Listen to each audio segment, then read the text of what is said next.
Mga idol, may ibabalita si kaibigan po. Pakinggan po ninyo ang mga lugar ngayon na tiningnan ng ating kaibigan. Baka matulad po sa Nepal, no? 10 lugar po ang nakitaan ngayon ng ating kaibigan. Dahil sa nangyari doon sa Nepal, patuloy po ngayon si kaibigan na magbibigay po ng babala sa mga lugar na matutulad po sa Nepal, mga idol. Ito po kaibigan. Ngayon, tiningnan po nila ng maigi, mga idol, ang mga lugar ngayon na napaka delikado.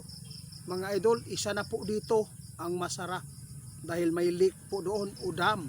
Mga idol, kapag bumigay po ang leak dyan, yun po ang pinaka delikado na mangyayari. Tapos, kaibigan, saan pa? Sa lahat po daw ng mga lugar ngayon, kung makapanood kayo, babala ni kaibigan, kung mayroon pong mga leak dyan sa inyong bundok o bukid, lalo na tulad po ang area sa Nepal, kasi yung nangyari sa Nepal, mga idol, pumutok po, no? Ang dam doon kung saan ay nakasagupa ng lindol, no? Kaya hindi inaasahan na nangyayari talaga yung nangyaring madilim sa kanilang lugar ngayon. Tandaan ninyo, mga idol, buhay po ang nawala. Ayaw ng ating kaibigan na mapapahamak ang Pilipinas dahil sa nakita niya ngayon. Kaya lagi po niyang binabantayan po ang mga lugar na mga delikado. Masara, isa po dito. Kaibigan, yun po. Yung Cebu, ingat po kayo. Pero pasalamat kayo, mga idol, no? Ay hindi po gaano katarik, no? Hindi po tulad po doon sa Nepal na grabe po ang tuktok po doon. Bakit po tumira ka ng nasa tuktok pa rin yung area? Isa po dito ang Bagyo, no? Napangalanan po ng ating kaibigan.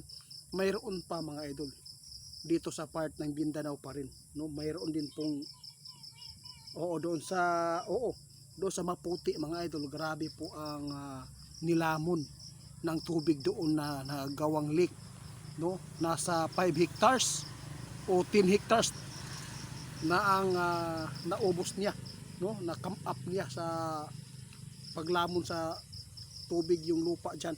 Kasi kahit ano pa kahaba yung mga niyog, no? Hindi na makikita. Grabe.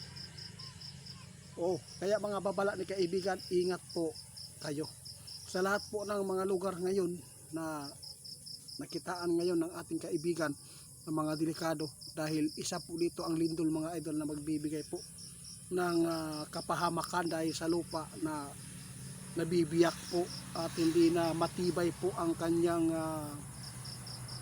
sitwasyon po ngayon dahil sa patuloy na paglindol. Isa po yan na nakakabahala ngayon. Kaya nananawagan si kaibigan, 10 lugar po ngayon ang dapat mag-ingat. Yes, tulad po ng Benguet, ingat.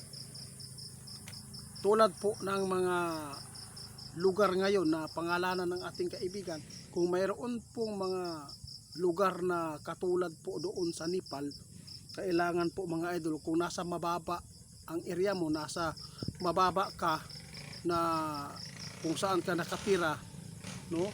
Kapag mayroon po mga sapa o mga leak o dam nandoon sa taas, tingnan po ninyong maigi para hindi kayo mapapahamak.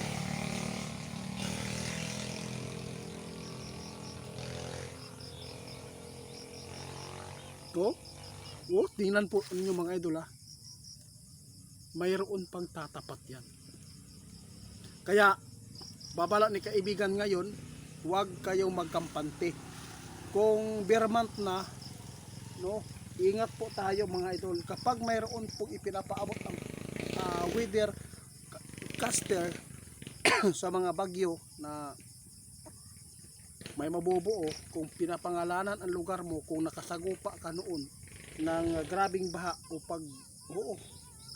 tama, ang Cebu, mga idol, grabe po nakita ni kaibigan, no? Grabe. Ang Agusan, isa po dyan, daanan po ng baha dyan, mga idol, isa po dyan na mga lugar na mga delikado din dahil nasa bundok, no? Lalo na dito sa Maragusan, ingat din po dahil si kaibigan, grabe po ang nakita ngayon na talagang mayroon pong matutulad sa Nepal. Kung hindi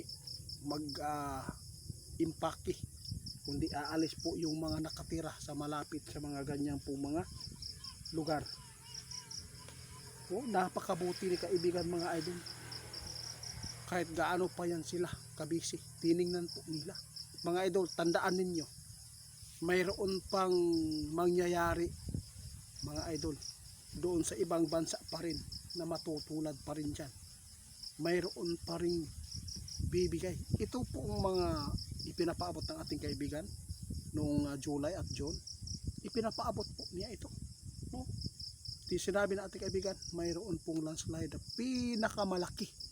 Anong nangyari? Landslide po yun mga idol, no? Landslide po yun. Kaya pag landslide, bumigay ang dam o leak dyan, pumutok. Kaya yun ang nangyari. Hindi talaga, kahit gaano ka pa yan kabilis tumakbo mga idol, kapag nandun ka sa area na grabe po ang lakas ng tubig at putik.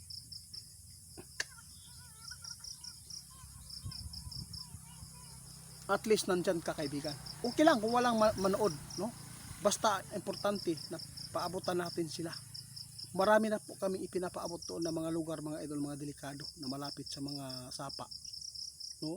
Ingat lang mga idol, dahil hindi na po namimili ang panahon o kalikasan.